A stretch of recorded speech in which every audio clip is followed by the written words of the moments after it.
आज की इस प्यारी सी क्लास में हम आप सभी का स्वागत करते हैं। आप देख रहे हैं अपना पसंदीदा चैनल इंग्लिश विद आकिब गुरुजी। आइए आज हम सब क्लास 12th की सेकंड पोएम रीड करते हैं और सरल हिंदी में उसकी व्याख्या करते हैं, जिसका नाम है keeping quiet, composed bye Pablo Neruda.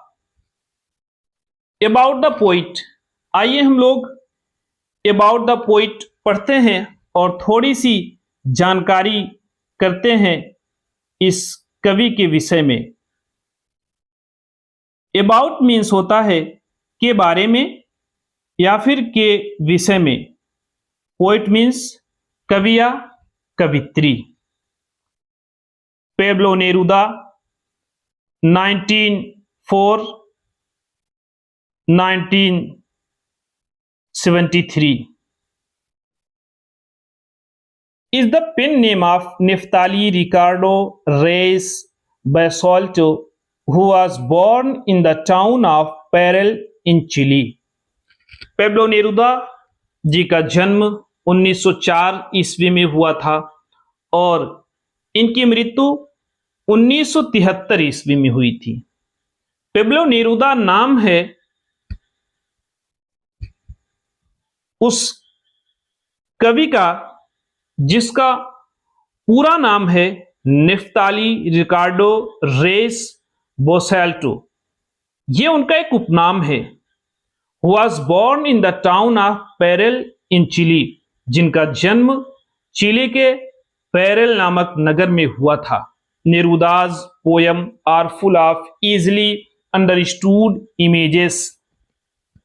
नेरुदाज poem are full of means भरी हुई, इजली, अंडरस्टूड आसानी से समझ में आने वाली, इमेजेस चित्रों से, चित्रकारियों से, which make them no less beautiful, no less beautiful कम सुंदर, अर्थात इनकी कविताएं साधारण और आसानी से समझ में आने वाली चित्रों से भरी हुई थी और जिसकी वजह से इनकी कविताओं की सुंदरता में किसी भी प्रकार से कोई कमी नहीं महसूस होती थी।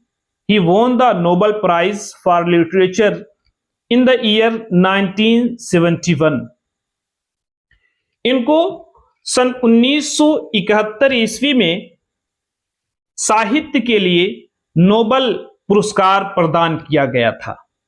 In this poem, Neruda talks about the necessity of quiet introspection and creating a feeling of mutual understanding among human beings. In this poem means इस कविता में नेरुदा talks means नेरुदा जी बात करते हैं about the necessity of quiet introspections. Necessity means आवश्यकता, quite introspections शांत आत्मनिरीक्षण, and creating और उत्पन्न करने की, ए फीलिंग भावना, म्यूचुअल मीन्स पारस्परिक, अंडरस्टैंडिंग मीन्स समझ, एमंग ह्यूमन बींग्स मानव के बीच में, अर्थात इस कविता में नेरुदा जी शांत, खामोश या शांत आत्मनिरीक्षण और मानव जाति के बीच भावनाओं की पारस्परिक समझ को उत्पन्न करने की आवश्यकता के विषय में बात करते हैं। आइए हम लोग कविता को पढ़ते हैं और समझते हैं कि नेरुदा जी क्या कहना चाहते हैं।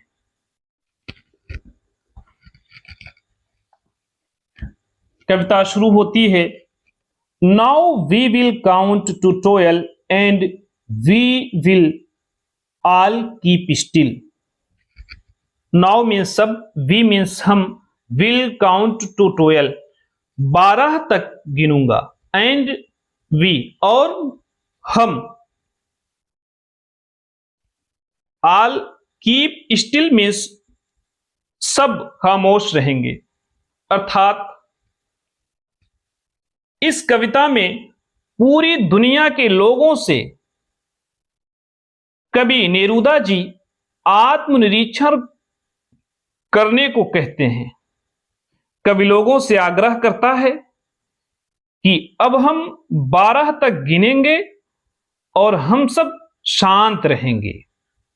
For once on the face of the earth let's not speak in any language, let's stop for 1 second and not move our arms so much. For once means एक बार, on the face means face of the earth means धरती के चेहरे पर अर्थात पृथ्वी के धरातल पर। लेट्स आओ, नॉट स्पीक मीन्स नहीं बोलते हैं, इन एनी लैंग्वेज मीन्स किसी भी भाषा में। लेट्स आइए, स्टॉप मीन्स रुक जाते हैं, फॉर 1 सेकेंड एक क्षण के लिए, एंड नॉट मूव मीन्स और नहीं गति करते हैं, नहीं हिलेंगे और ना ही कोई एक्टिविटी करेंगे। अवर आर्म्स सो मच अपने हाथों के माध्यम से और अपने किसी भी शारीरिक अंग के माध्यम से। अर्थात कवि कहता है कि एक बार धरती के चेहरे पर या एक बार पृथ्वी के धरातल पर हम किसी भी भाषा में नहीं बोलेंगे। थोड़ा सा मैं यहां क्लियर करना चाहूंगा कि इन एनी लैंग्वेज का अर्थ क्या है। कवि कहना चाहता है, देखिए हम अपनी बात को किसी भी प्रकार से व्यक्त नहीं करेंगे, जैसे कि हम लोग बोलकर, लिखकर या इशारे से भी अपनी बात को कहते हैं। इसलिए कवि कहता है कि हमें दुनिया की किसी भी भाषा में और किसी भी प्रकार से बात नहीं करनी है। आओ एक क्षण के लिए हम लोग रुक जाएं, अपनी भुजाओं को बहुत ज्यादा ना हिलाएं, यानी एक पल के लिए ना तो हम कुछ बोलेंगे और ना ही कुछ करेंगे। आगे लिखते हैं, it would be an exotic movement without rush, without engines, we would all be together in a sudden strangeness. It would be means यह होगा, एन एक्सोटिक एक अनोखा, मोमेंट मीन्स क्षण, विदाउट रश मीन्स बिना भीड़ भाड़ के या बिना भाग दौड़ के, विदाउट इंजिन्स मीन्स बिना मशीनरियों के, वी वुड ऑल मीन्स हम लोग होंगे, बी टुगेदर एक साथ, इन ए सडन स्ट्रेंजेस एक अचानक सी विचित्रता में। अर्थात कवि कहता है कि जब हम सब शांत हो जाएंगे तो यह एक अनोखा क्षण होगा, जिसमें ना तो कोई भीड़ भाड़ होगी या भाग दौड़ होगी और ना ही किसी मशीनरी का शोरगुल होगा। सभी मशीनें बंद होंगी, हम सभी एक साथ अचानक एक विचित्र माहौल में होंगे। जब सब कुछ शांत होगा तो अचानक से एक अजीब सा वातावरण हो जाएगा। कवि कहता है, fisherman in the cold sea would not harm whales. आज के दिन मछुआरे भी समुद्र के ठंडे और गहरे पानी में व्हेल यानी मछलियों को नुकसान नहीं पहुंचाएंगे। Fisherman in the cold sea would not harm whales. आज के दिन मछुआरे भी समुद्र के इस गहरे पानी में, इस ठंडे पानी में व्हेल को यानी मछलियों को किसी भी प्रकार से नुकसान नहीं पहुंचाएंगे। आज मछुआरे भी शिकार नहीं करेंगे। And the man gathering salt would look at this hurt. And the man और वह व्यक्ति, एंड द मैन और वह व्यक्ति जो समुद्र के इस खारे पानी में नमक को इकट्ठा करता है और समुद्र के खारा होने के कारण जो उसके हाथ में, जो उसके पैर में चोटें आ जाती हैं, वह भी आज बहुत ही खामोश होगा, बहुत ही फुर्सत में होगा। वह बैठ करके अपने उन जख्मों को, अपने उन चोटों को देखेगा और उसको निहारेगा, उसको महसूस करेगा। आज के दिन वह भी काम पर नहीं जाएगा, वह भी अपने काम से फुर्सत में होगा। कभी आगे लिखता है, those who prepares green wars, wars with gas, wars with fire, victory with no survivors, would put on clean clothes and walk about with their brothers in the shade doing nothing. Those means वे लोग who prepares, जो तैयारी करते हैं green wars, हरित युद्ध की। Wars with gas means gas के साथ युद्ध की। वार्स विद फायर, आग के साथ युद्ध की। विक्ट्री विद नो सर्वाइवर्स, जो विजय प्राप्त करते हैं कि अब से कोई भी बचा हुआ नहीं है। Would put on clean clothes, पहन सकते हैं साफ सुथरे कपड़े। एंड वॉक, और टहल सकते हैं। विद दियर ब्रदर्स, अपने भाई और अपने बंधुओं के साथ। इन द शेड, और छाए में। डूइंग नथिंग, कुछ भी नहीं करते हुए। अर्थात इन लाइनों में कवि कहता है कि वे लोग जो मानवता और प्रकृति के साथ हरित युद्ध करने की तैयारी करते हैं, जो गैस के साथ युद्ध और आग के साथ युद्ध करते हैं, जो बिना बचे हुए लोगों पर विजय होकर गर्व करते हैं, और ऐसे लोग जो इस बात पर खुश होते हैं, वे लोग भी आज साफ सुथरे कपड़े पहनेंगे और अपने भाई और अपने बंधुओं के साथ घूमेंगे और कुछ ना करते हुए छाया में बैठ जाएंगे और एक दूसरे से मुलाकात करेंगे, एक दूसरे से भेंट करेंगे। आगे लिखते हैं, what I want should not be confused with total inactivity. Life is what it is about. I want no track with death. What I want, कवि कहता है what I want, जो कुछ मैं चाहता हूं, should not be confused. इसमें आपको confused होने की जरूरत नहीं है, आपको भ्रमित होने की जरूरत नहीं है, आपको भ्रमित नहीं होना चाहिए। With total inactivity, total means पूर्ण रूप से, inactivity means निष्क्रियता। Life is what is about, जीवन क्या है, जीवन के विषय में। आई वॉन्ट नो ट्रक, मैं नहीं चाहता ट्रक विद डेथ, मौत से। ट्रक विद डेथ, मौत से लेना देना, मौत से हिसाब किताब। अर्थात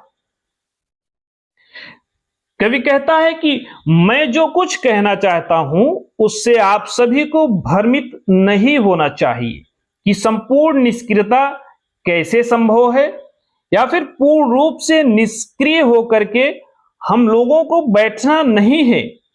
जीवन क्या है या जीवन का उद्देश्य जो भी है, मैं इस संबंध में मौत से कोई भी लेना देना रखना नहीं चाहता हूं। यह कवि का कहना है और कवि का आशय है इन लाइनों से। कवि आगे लिखता है, if we are not so single-minded about keeping our lives moving and for once could do nothing, perhaps a huge silence might interrupt this sadness of never understanding ourselves and of threatening ourselves with death. Single-minded means एकाग्रचित होना। Keeping our lives moving up means अपने जीवन को गतिमान रखना। And for once, और एक बार के लिए। कुड डू नथिंग मीन्स कुछ ना करते हुए। परहैप्स मीन्स शायद। ह्यूज साइलेंस, एक बड़ी खामोशी, एक विशाल मौन। माइट इंटरप्ट मीन्स बाधा डालना, रुकावट डालना। दिस सैडनेस मीन्स यह दुख। नेवर अंडरस्टैंडिंग मीन्स कभी ना समझी जाने वाली बातें। थ्रेटनिंग मीन्स धमकी देना। विथ डेथ मीन्स मौत से।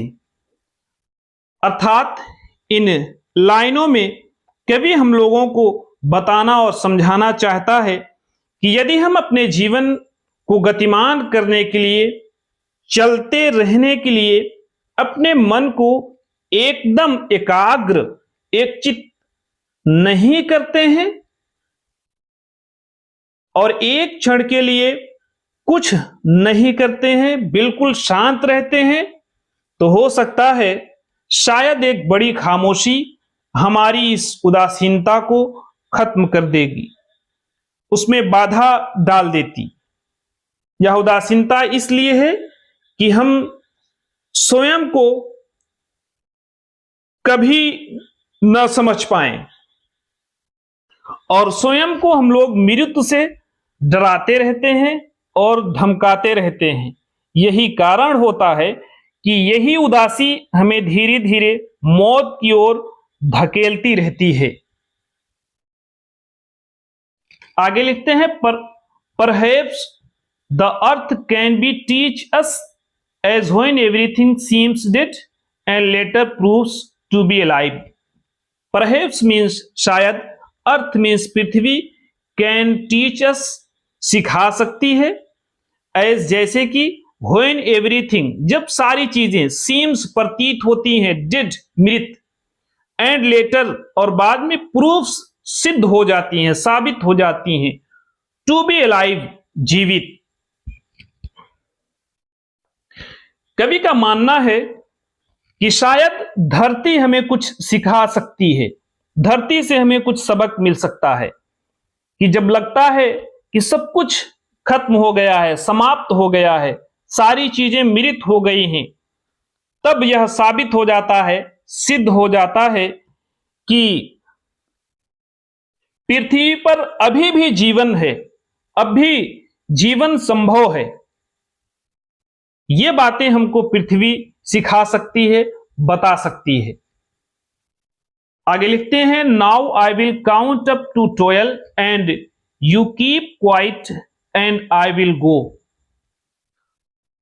कवि फिर से कहता है, अब मैं 12 तक गिनती गिनूंगा, मैं 12 तक की संख्याएं गिनूंगा और आप सब शांत रहेंगे, खामोश रहेंगे और फिर मैं यहां से चला जाऊंगा।